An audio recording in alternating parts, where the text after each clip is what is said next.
Kevin Durant does something only 7 other humans have ever done. The Lakers add a large human, but will it matter? The 76ers get booed out of their own building. Brandon Ingram cashes in after being traded. And is it unfair to expect the Thunder to win a title this season? That's all today on Locked On NBA.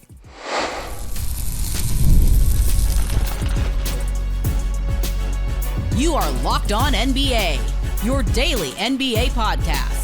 Part of the Locked On Podcast Network, your team every day. Welcome to Locked On NBA. Thanks so much for making us your first listen of the day. We are free and available wherever you get your podcast, part of the Locked On Podcast Network, your team every day. I'm Doug Branson, host of Locked On Hornets and your Shot Clock Sherpa, guiding you through the NBA's biggest stories with the help of Locked On's local experts. And with me are 2 of Locked On's premier national NBA experts from the Locked On Nuggets podcast and senior NBA writer for the Action Network. We have Matt Moore. And from the Locked On Bulls podcast, we've got Hayes. Hayes, how you doing? I just have to check in with you after that Bulls game last night, losing by 40. They were down. What were they down in the first half? They only scored 29. 40. Still 40? Yeah. Okay. Yeah. You okay? Yeah, I'm okay. I'm holding in there. Listen, we got 28 games left. I'm going to be okay. I've got some good news for you as it pertains to teams that have been blown out by 40 plus. So stay tuned for that. I'll have that coming up later in the show. But I don't want to get bogged down there right now because we had a superstar, an NBA legend, reach a milestone that only 7 other players in NBA history have reached. That, of course, is Kevin Durant scoring 30,000 points. Here's Locked On Suns host Benjamin Garcia on where Durant sits among his fellow NBA legends. There's an argument to be made. Kevin Durant's the greatest scorer ever. Greatest pure scorer ever. Like, LeBron James has more points, right? But he could always get to the rim at will. Until we see Victor Wembanyama really perfect what he does, and, you know, he's clearly on his way to doing so, Kevin Durant has been the most unguardable player, I think, in NBA history. Doesn't mean he's the best, but Kevin Durant's ability to rise above 99% of the NBA, like teams in Kevin Durant's, you know, I want to say prime, but it still feels like he's in his prime. Teams would have to draft or find players just for Kevin Durant to go guard him. Okay, Hayes, I'm going to start with you because you cover a team that has an NBA legend that was a pretty good scorer in his own right, so I want to hear your opinion on this. Do you think there is an argument to be made that Kevin Durant is the greatest scorer in NBA history, particularly if he stays healthy for the next 3 or 4 seasons and catches a few more names on that all-time scoring list? And if you can't get there with him, what do you think his legacy will be? I mean, there's an argument to be made. Just because you can make the argument doesn't mean he is the best scorer. You can make an argument for a lot. But Kevin Durant is an extremely talented scorer. He's right up there. I mean, I can see the argument if anybody wants to try to argue. He's not my best scorer. He's not number 1 on my list, but I can't knock anyone that has him at number 1. He's an amazing scorer. He's an extremely talented player in the way that he's been able to grow and adapt to the game and everything like that. Coming back from a ruptured Achilles in the way that he has. All that Kevin Durant deserves to be talked about as one of the greatest scorers of all time, for sure. I just don't have him as number 1 on my list, and I think we all know who I have number 1. Who is harder to guard? Is it harder to guard a guy that's shorter, or is it harder to guard a 7-footer? That's a great question. It's probably harder to guard in all fairness, it's probably harder to guard a 7-footer. Okay, so the 7-footer's got a better shooting percentage, and he's harder to guard. Mm-hmm. I think there's an argument that if you take out the word greatest and you replace it with best, and we look at what this guy did in every facet, and I'm talking the details, right? Footwork, positioning, form, finishing, everything. I think there's an argument. Kevin Durant's the best player of all time. Best, not greatest. Not greatest. Your best player or best scorer? Best player of all time? Best player. All around. See, that's where it gets difficult to judge errors because like some of the players that he's passing up played in so much more of a physical era with less spacing And so that's why I don't personally like comparing eras, because when you do that, there's so much different things in pace and spacing and things that get into that conversation. But you also had illegal defense, right? Like that's the counter there. Is like you had illegal defense. Like you didn't see the kind of mechanisms were entirely different. I just think when you look at Durant and you look at what he's able to do as a scorer, but as an overall basketball player, because he is he's really good at so many things. There's nothing Kevin Durant's bad at. Like there's nothing he's bad at. Now there's a lot he's not great at, right? I think like Jordan's a better defender, no question, right? But I think when you look at the overall combination plus that size, like I just can't get over it. This guy is in the range of being 50, 40, 90 as a 7-footer. And that's just absolutely ridiculous. That's just absolutely absurd. And he's one of the most I think if you're talking about scoring presences, I definitely think that there is a strong argument to be made. I'd have to do weeks of research, I think, to reach an answer, but I would probably start with Kevin Durant. I smell a future blog post coming from Matt Moore on his Substack. Check it out. What's the Substack? Hardwood Paroxysm. Boom. All right, let's turn to we'll have plenty of discussions about Durant's legacy and where he ranks as we continue through the years here. But I want to turn to the team that Durant plays for, the Phoenix Suns. Amidst all of the celebration for Durant, the Suns fell below 500 in a 119-112 loss to the Memphis Grizzlies. Joining them in the teams that had championship hopes preseason but are now mired in losing category are the Philadelphia 76ers, who also lost last night 106-103 to the Toronto Raptors in a much more painful way after Joel Embiid passed up what would have been a wide-open go-ahead three with seconds left in the game for a drive that resulted in a turnover. Let's go to Locked On 76ers, who, like Philly's home crowd, had some harsh words for the Sixers' so-called Big Three. Three is not a big three. I don't even think you can call it that anymore. It is just not working for the Philadelphia 76ers, and a poor performance down the stretch from Joel Embiid as well. When you're the best player on your team, those are mistakes you just cannot make, especially in a very winnable game, Keith. People were booing them from the beginning of the game, right? Heckling Josh Harris, right? They were yelling his name, and all the Eagles were there. So they were doing more chants for the Eagles, which is, they won the Super Bowl. Yeah. But it just seemed like, people were just upset with the Sixers. And a couple of guys were saying as they were walking out, was like, you know what? Thank God for the Eagles because the Sixers suck.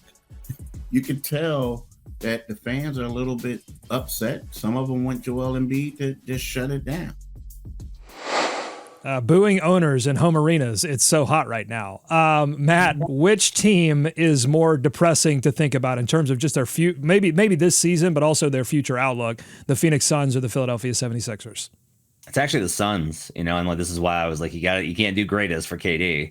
If Jordan was indomitable, KD is very dominable, absolutely dominable. The problem here is that the Sixers have traded some draft assets, but not all of them. And they still have a young star in Tyrese Maxey.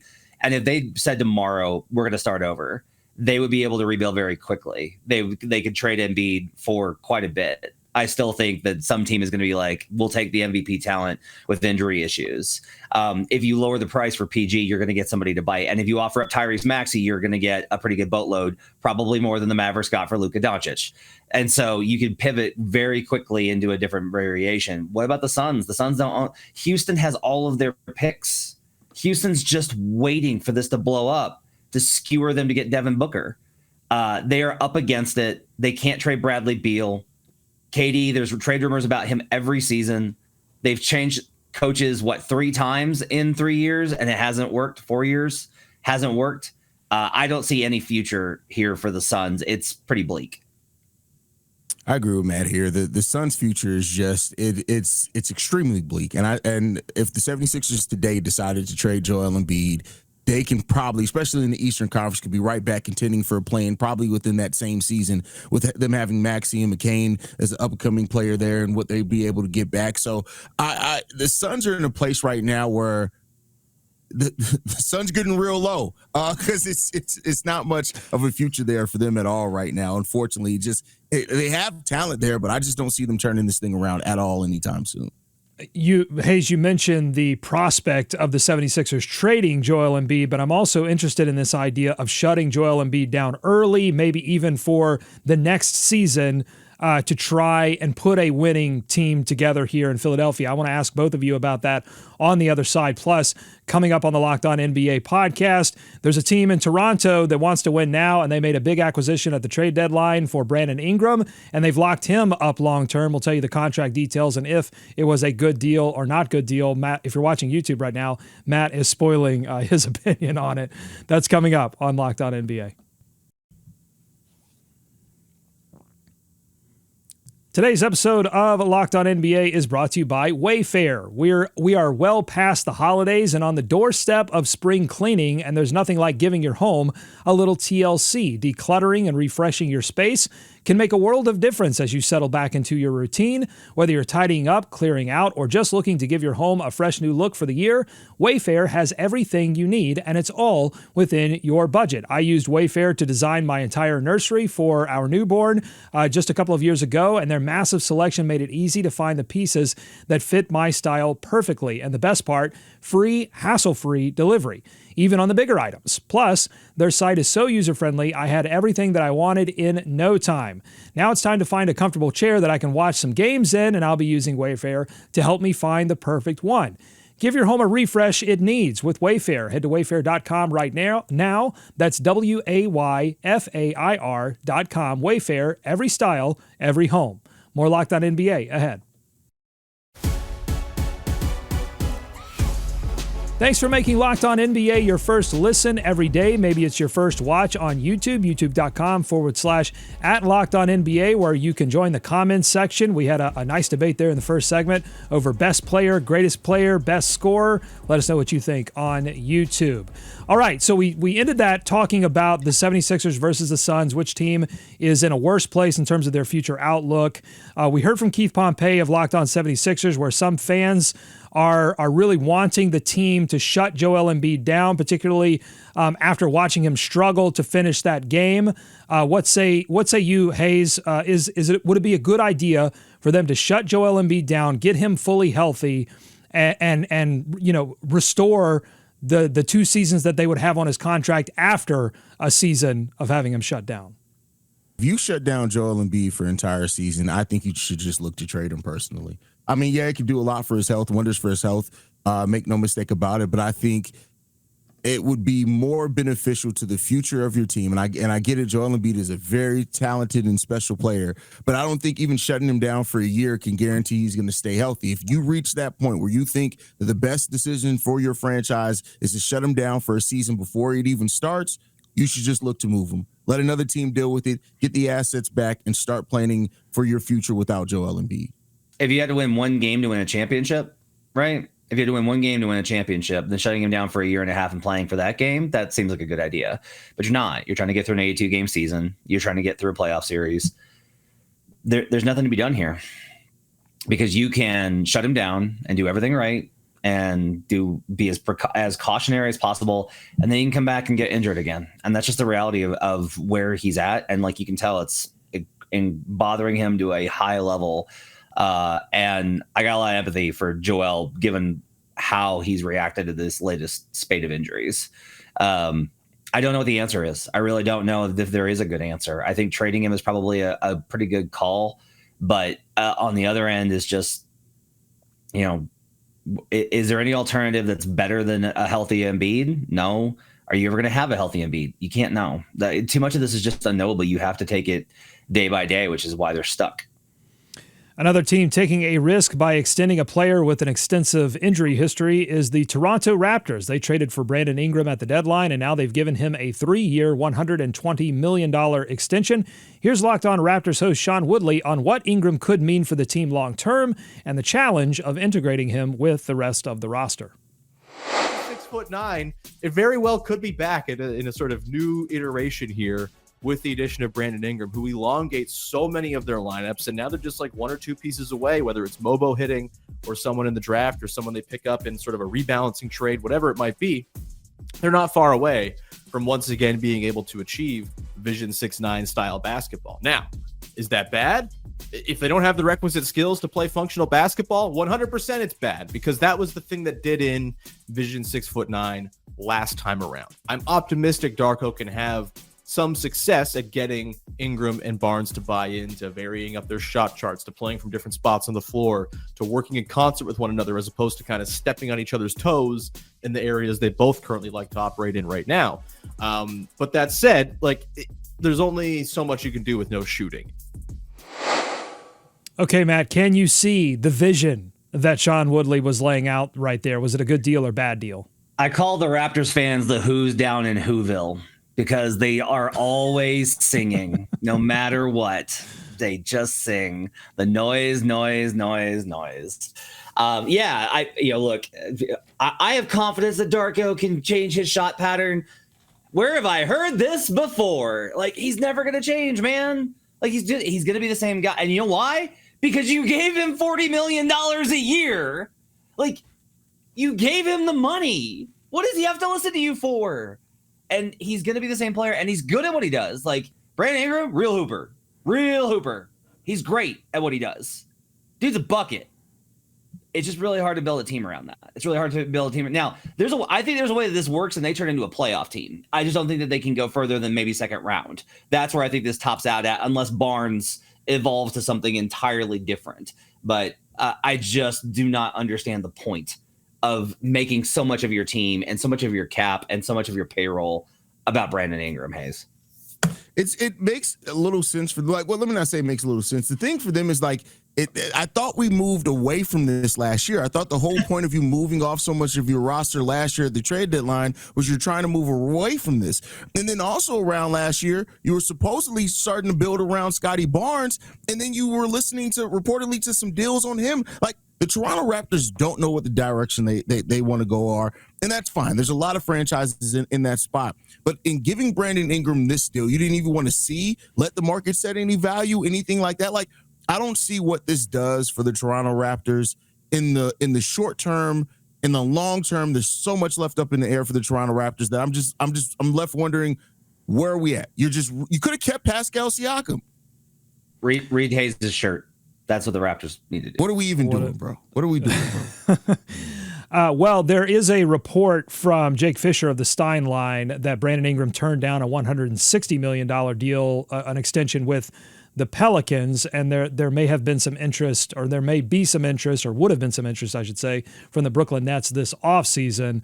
So were they really bidding against themselves, or were the Raptors just trying to get in at a price that was going to be lower than the extension he would have signed with the Pelicans and give themselves a talent that they really weren't going to be able to acquire in free agency anyway, Matt? Sign and trade him to the Nets. Just do a sign and trade to the Nets. That's a great option. That's a great use of your assets. You move off of Bruce Brown, Kelly Olynyk, dead cap money, and you wind up getting whatever you get from the Nets. Do that. Just do that. It's baffling to me to make these kind of decisions, to be like, oh man, we gotta hand over $120 million. We might lose out on Brandon Ingram. Seriously? I'm with Hayes. I don't understand the direction. I don't know what's going on. Also, here's another thing. They got other guys that need to develop that are having really under the radar for this team. Quickly is good. RJ Barrett is really good. Barnes is really good. You're going to take away from those guys by giving the usage to Ingram. Those guys aren't defender role players. I make it make sense to me. All right, let's see if you can make this one make sense. After rescinding a trade with the Charlotte Hornets that would have added center Mark Williams, the Los Angeles Lakers added free agent center Alex Len to bolster their front line. Here's the reaction from Locked On Lakers. Lakers, Andy, seem to be rounding out their center depth in whatever way that they can. Alex Len is not Mark Williams, but he is significantly larger than Jackson Hayes. So he's just a different kind of center, if nothing else. Well, he's a different kind of center in the sense that he's worse. He's definitely worse than Mark Williams. I don't have a problem with this signing per se. I don't think it's where I would have gone if I were the Lakers. Even you don't have beef with Alex Len. I definitely don't have beef with him. He's 7 foot 250. As far as Alex Len is concerned, I hope nobody relays anything other than positive comments from me, because that dude could kick my ass just by thinking about it. He is a physical dude out there. Like, that is something he will do. He will make you feel him out there. That being said, I would temper expectations. Hayes, were there really no better options for the Lakers than Alex Len? Like, does this move the needle for them at all with their center position? I don't think there were any better options. I mean, like, at this point, I guess you could have waited to see if there are any more buyouts happening, but that doesn't seem like it's going to happen either. So I think that the Lakers looked and surveyed it, and they looked at somebody and they said, hey, he brings somewhat of the skill profile that we want at the center position to help us here. But does it move the needle? No, I don't think it moves the needle. It helps them a little bit. I don't think it moves any significant needle for the Lakers at all. I don't understand. Why do people feel like they know who Alex Len is? He hasn't played. Len's pretty good. I know this doesn't make it like most people just disagree with this. There's not like a real definable reason why various teams have just not played him. It doesn't make a lot of sense to me. How about this? He has been 69th percentile or better at the rim in each of the last 4 seasons. How about this? He has been 75th percentile or better in defensive rebound percentage each of the last 4 seasons. He doesn't play much, but he's big and he knows his job and he's a veteran and he's capable. This is way better, because if you're telling me you're going to go into a series with Jackson Hayes, if you tell me you're going to a series with Alex Len, I'm like, well, that's not good. But that's that's serious. If you tell me you're going into a series with Jackson Hayes, you are not serious people. All right, coming up on the Locked On NBA podcast, are the Oklahoma City Thunder serious about winning a title? And if they don't, will this season be a disappointment? Is it championship or bust? We'll ask that question about a couple other teams as well. Stay tuned. Locked On NBA. Today's episode of Locked On NBA is brought to you by Open Phone. Running a small business means you're wearing a lot of hats. A personal phone becomes a business phone, and suddenly customer calls are coming in day and night. As a team grows, managing everything with just one phone number becomes impossible. That's where Open Phone comes in, the #1 business phone system designed to keep work and personal life separate. For just $15 a month, the cost of a few coffees, you get complete transparency and visibility into everything happening with a business phone number. Open Phone works through an app or on a phone or computer and integrates with tools like HubSpot and hundreds of others. It also uses AI-powered call transcripts and summaries, providing a rundown of calls and action items the second they end. Missed a call? No problem. Automated messages are sent directly to customers, ensuring that no opportunity is missed. Right now, Open Phone is offering 20% off the first 6 months at openphone.com/LockedOnNBA. That's openphone.com/LockedOnNBA for 20% off your first 6 months. Openphone.com/LockedOnNBA, and existing customers with another service can be ported over at no extra charge. More Locked On NBA ahead. Thanks again for making Locked On NBA your first listen. Maybe it's your first watch every day. Maybe you're checking out Locked On NBA Game Time on this feed, recapping every game every single night. The Oklahoma City Thunder are tops in the Western Conference, and as fully healthy as a team could be, is it championship or bust? Here's Locked On Thunder host Rylan Stiles with his thoughts. Sort of unfair, frankly, that in your second ever playoff run for Chet and J-Dub, you need to go win the West for anyone to feel like this is anything more than a shortcoming. But it's the reality of the situation. Now, I will say, whatever happens, if they do finish short of the finals or the Western Conference Finals, yes, you can be sad or disappointed. There's no need to panic at all. It is a house money year in a way. If they do fall short, it sucks, but they have enough resources to go change that. And if they fall short in the playoffs, Nick, I think that there's going to be a clear-cut reason why. Either injuries, or the role players aren't good enough, or some other thing that we're not even thinking of right now. But it's going to be very evident. Just like why they lost to Dallas was very evident. And what happened after they lost to Dallas? Days after they lost to Dallas, Sam Presti started changing things. And so either they're going to win the title, or Sam Presti will once again start changing things and making this team better. So I said it, a championship or bust. You heard there from Ryland that, a Western Conference championship or bust. Is it really unfair to expect this version of the Thunder to win a title, Matt? Okay, I think it depends on who you are and where you're at. And what I mean by that is, like, there's Thunder fans that want it both ways. Respect us. We're the greatest team in the league. We're the best. Nobody can touch us. We're unstoppable. But don't expect us to actually win. No. Okay. If you're gonna talk it, you got to back it up. That's how this works, man. I think from an analyst perspective, no. Like, I'm not going to be surprised if they don't win the West. I don't expect them. They've got to make the conference finals, and it needs to be competitive. And that, to me, is kind of the bar here, because I do have questions. And Riley and I have gone back on this on the squad shows.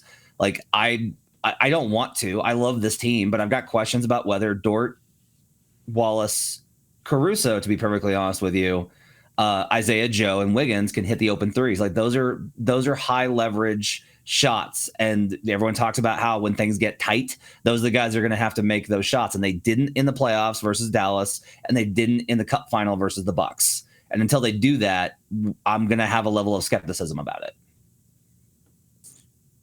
It's fair to always have skepticism about a team until they can prove that they can do it, right? And the Thunder are in a situation where, they are so good. They are so good at what they do. And, of course, adding Chet back and what this team could be going into the playoffs, it's right to have high expectations for this team. But is it championship or bust? No. And the reason why I would say that is mainly because they still have many assets they can use to improve if they want to. The OKC Thunder to put a great trade package up for anybody who becomes available. So for that, no. And they've already shown a willingness to adapt and make corrections to that team as they see fit. So I think that they got a couple of more years before it becomes championship or bust, personally, just because they still got that long runway, which they can improve. And as long as they keep doing that, they have young players that are still improving as well. This team hasn't yet reached its ceiling nearly, in my opinion. Look, I agree that they can go do this. I do want to point this out, right? And, like, I think Sam Presti is the best executive in the NBA. I think he, quite honestly, might be the best executive in NBA history. That's how good I think he is at his job. However, during that stretch with KD and Russ, they didn't have a shooter ever. They never went out and got a shooter. They never addressed that. It was like Thabo Cephalosha was their answer to these things, in part because there are certain things that they won't compromise on.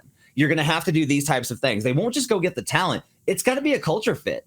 And that makes it more complicated. And you also can't play whack-a-mole where it's like, okay, we lost because of this, so we'll go this thing. And then you play a different team the next year, and it's another problem. It's not that simple. This is why it's always so tough when it's like, when a young team loses and everyone goes like, they'll be back. I'm always like, uh-oh. And the minute you say they'll be back, I'm like, well, they're never going to see it again. It's tough, man. Winning a title is hard, and the windows are way tighter than we think they are.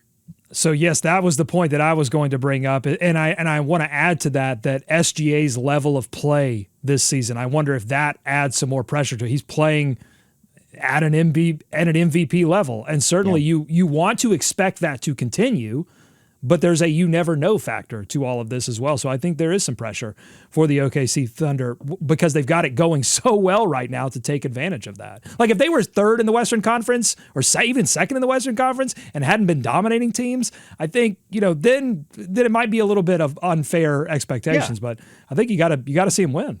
If they was just like, oh, they're going to be a 55-win team, 57-win team, 59-win team. All right. Like, they're on pace for 65.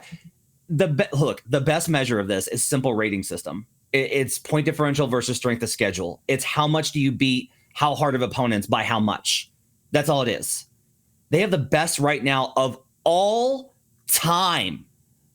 Like, they're better than 71 Bucks, 96 Bulls, 72 Lakers. The next 5 teams on that list won the title, including last year's Celtics. That's the bar that they're setting in the regular season. But the playoffs are so different for a team this young.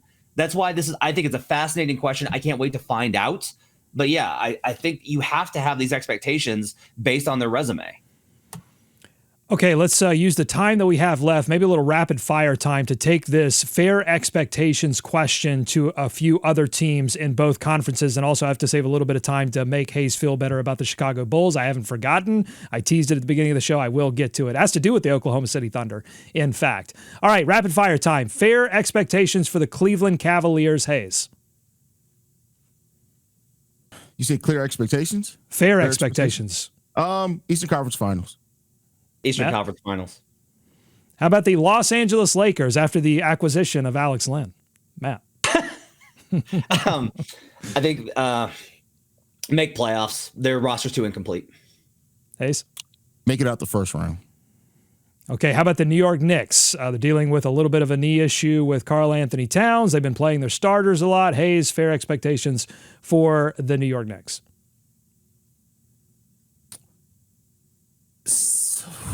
Make it to the Eastern Conference. I want to say make it to the Eastern Conference Finals, but I don't see that happening for them. So I'll say fair expectations to them having a very, very competitive second round playoff. You traded 5 picks for Mikal Bridges. You traded 5 picks for Mikal Bridges, and then you went and got Cat. You got to make the conference finals. You loaded up to beat Boston. If you can't do it, that's on you. Conference finals are bust.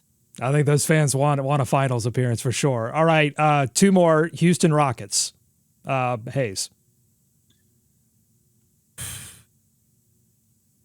I'm higher on them. The West is deep, though. I'll say Western Conference Finals.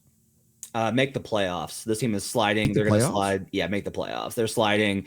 They're ahead of where we thought they'd be. If we told me at the beginning of the year the Rockets make the playoffs, that's a good year. I'm going to hold them to that. They haven't gone in on anything. They've held their assets. They've gotten good development. Make the playoffs is a reasonable expectation. Yeah, their offense is looking magic-ish right now. Funny one, the Dallas Mavericks. They nearly all of their centers are injured. They did get some good news on Daniel Gafford. I think he'll be reevaluated in 2 weeks. The injury looked initially really bad. Matt, fair expectations for the Dallas Mavericks for the rest of the season. If Davis is back, they got to make the finals.